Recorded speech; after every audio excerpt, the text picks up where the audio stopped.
मैंने एक folder create किया हुआ है अपने एफ ड्राइव के अंदर, और उसके अंदर प्रोजेक्ट्स फ़ोल्डर है, जुनैद के नाम से फ़ोल्डर है, और उसके अंदर मैंने एक न्यू फ़ोल्डर क्रिएट किया है N8N-लर्निंग का।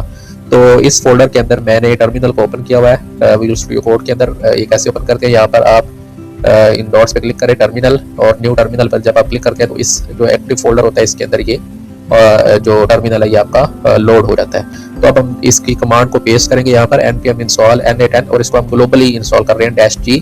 ग्लोबली का मतलब ये होता है कि आपके पास अगर ये एक दफ़ा इंस्टॉल हो जाएगा तो फिर आप इसको मल्टीपल प्रोजेक्ट्स के अंदर कहीं पर भी इसको यूज़ कर सकते हैं। इस कमांड को हम रन करेंगे। ओके जी, हमारा N8N जो है वो इंस्टॉल हो चुका है ग्लोबली। अब हम नेक्स्ट स्टेप पे मूव करते हैं। नेक्स्ट हमने ये वाली कमांड रन करनी है N8N स्टार्ट, Ctrl+C इसको रन करते हैं, तो इससे हमारा जो N8N का जो सिस्टम है वो लॉन्च हो जाएगा। जी, तो हमारा जो एडिटर है वो इसमें ओपन हो चुका है, जो हमने कमांड रन की थी N8N स्टार्ट।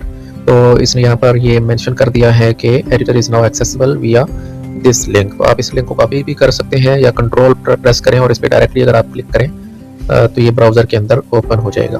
तो ये हमारा N8N का एडिटर है जो हमने लोकल होस्ट पे अभी इंस्टॉल किया है, और अब इसके अंदर हम एक अकाउंट क्रिएट करेंगे। ये मैंने यहाँ पर क्रेडेंशियल्स जो हैं वो ऐड कर दिए हैं। इसके बाद हम नेक्स्ट पे क्लिक करेंगे। यहाँ पर ये कुछ क्वेश्चंस पूछ रहा है, ये आप फिल कर सकते हैं अपने हिसाब से।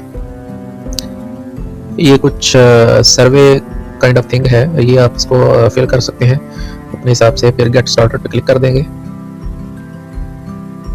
इस पर हम स्किप कर देंगे फिलहाल। ओके, तो ये हमारा जो N8N का एडिटर है ये फुल्ली अब इसके अंदर लोड हो चुका है, यानी हमारा जो लोकल होस्ट का एनवायरनमेंट है वो अब रेडी है, और अब इसके अंदर हम अपने एक्सपेरिमेंट्स कर सकते हैं, नई चीज़ों को सीख सकते हैं, एक्सप्लोर कर सकते हैं, जो कि हम आने वाली वीडियोस के अंदर इसको एक्सप्लोर करेंगे।